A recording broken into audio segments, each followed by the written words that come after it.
សួស្តីពុកម៉ែបងប្អូនជាទីគោរពសូមស្វាគមន៍មកកាន់ Channel ថ្មីរបស់ Admin ឆ្នោតយួនថ្ងៃនេះ Admin មានលេខតម្រុយល្អៗរបស់ឆ្នោតយួនសម្រាប់ចែកជូនពុកម៉ែបងប្អូននៅថ្ងៃទី22 ខែ 12 ឆ្នាំ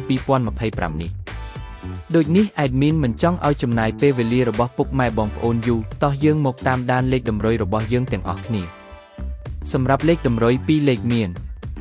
លេខ64លេខ81សម្រាប់លេខតម្រុយអូស2លេខមានលេខតម្រុយទី1រអូស60និងលេខតម្រុយចុងក្រោយអូស80សម្រាប់លេខតម្រុយ3លេខមាន541គុណនិង218គុណ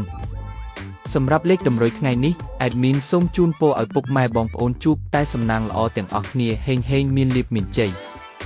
ជាចុងក្រោយសូមកុំភ្លេចជួយចុច Subscribe និង Comment ហើយដាក់សញ្ញារូបកណ្ដឹងដើម្បីជួយផ្ដល់កម្លាំងចិត្តមកកាន់ Admin ជាពិសេសងាយស្រួលតាមដានវីដេអូថ្មីនិងលេខតម្រុយល្អៗជាប្រចាំថ្ងៃជាមួយ Admin សូមគោរពលាពុកម៉ែបងប្អូនពីខ្ញុំបាទ Admin ឆ្នោតយួនសំណាងល្អទាំងអស់គ្នាសូមអរគុណ